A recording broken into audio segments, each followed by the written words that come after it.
You can just exist, feeling empty, feeling nothing, pero just keep showing up.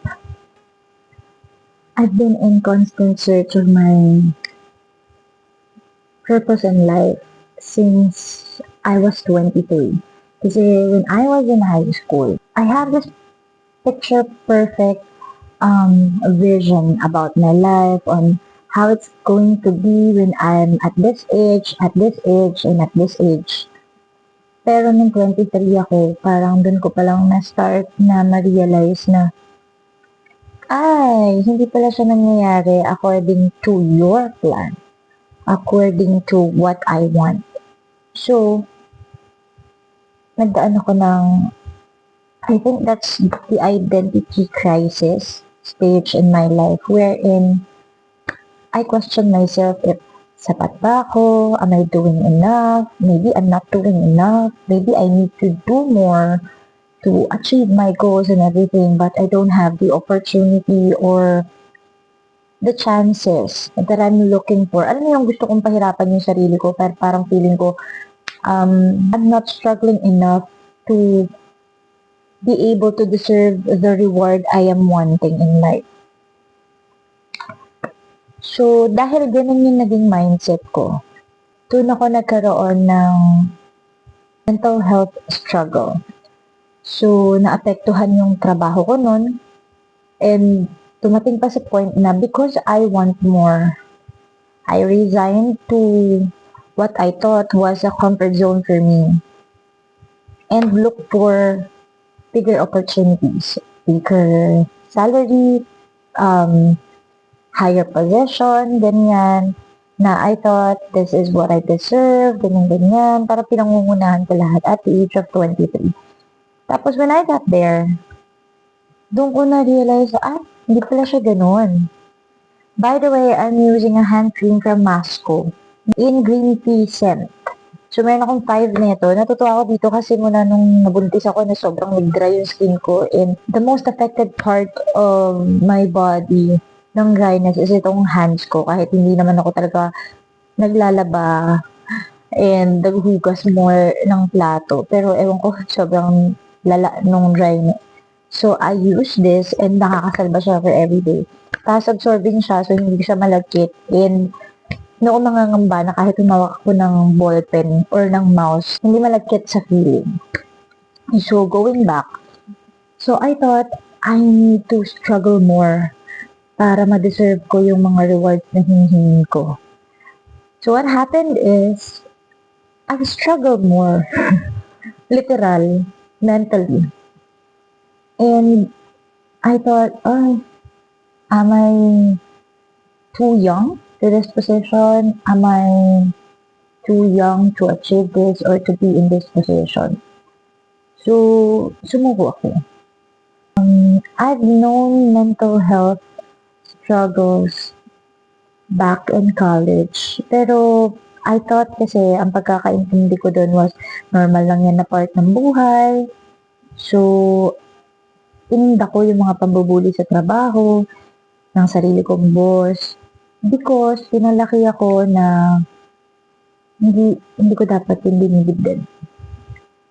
And until such time na I decided na I need to go to a psychiatrist or a psychologist or someone that could help me understand my mental health being.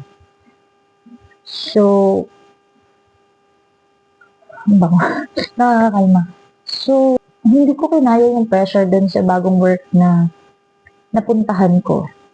And I asked my boss if I can have a leave because hindi ko na talaga siya kaya. Dumating na sa point na umiiyak ako ng walang dahilan. Gumigising ako ng umiiyak, as in ngal talaga. Tapos, I also have this feeling of what if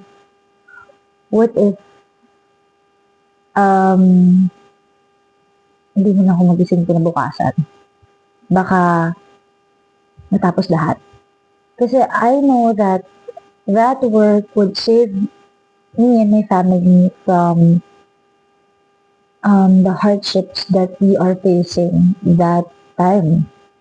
So, I thought, meron naman ako mga magulang na nagtatrabaho, pero parang feeling ko, dahil ako yung nakagraduate sa family, I needed to step up, I needed to save the whole family. Which is, by the way, hindi ko dapat siya ginagawa or hindi ko siya dapat inaako. Kasi nga meron akong parents.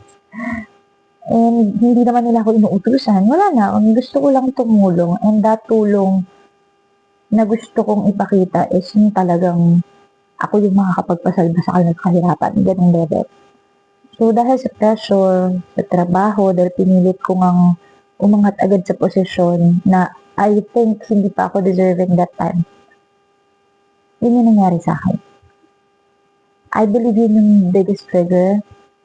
And then, yung responsibility sa family. Na hindi naman talaga siya binubuo sa akin, pero I have this gut feeling na I need to step up. Siguro that's a panganay thing.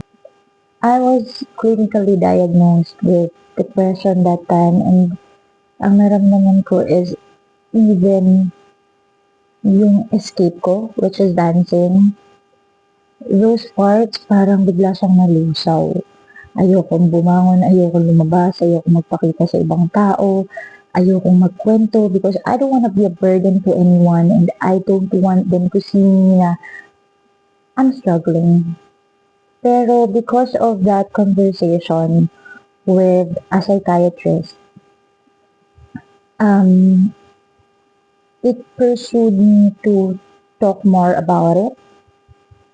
Siyempre, hindi maiiwasan na there are different comments from people you are tapping or reaching out na buti nga ganyan ang problema mo, yun lang dahilan mo, kaya ka ganito, ganyan, ganyan, ganyan. And that's became my strength na, yeah, I need to challenge more of myself na marinig yung mga ganun and be sane and in control of my own feelings kasi I will never be in control of others' opinion. Pero, it's my responsibility to control my reaction. So that way, I could share more about the struggle and way of healing na rin kasi siya sa akin. And I must say, malayo na ako dun sa posisyon na yun kasi I've already thinking about those instances where I just wanna sleep forever. Ganong level niya siya. And what keeps me fighting is knowing that I will be a burden still to my family if I do that. So, I just existed. Now that I find my new purpose in life, because I'm a mom now, it made me realize that everything I went through was a part of my journey that makes me who I am today, that brave me today. And this might be a way of telling some other people that need this to hear. Hindi pa tapos yung journey mo. You can just exist, feeling empty, feeling nothing. Pero just keep showing up. Kahit mahirap, just keep showing up. And one day you'll see that you have a purpose in this lifetime.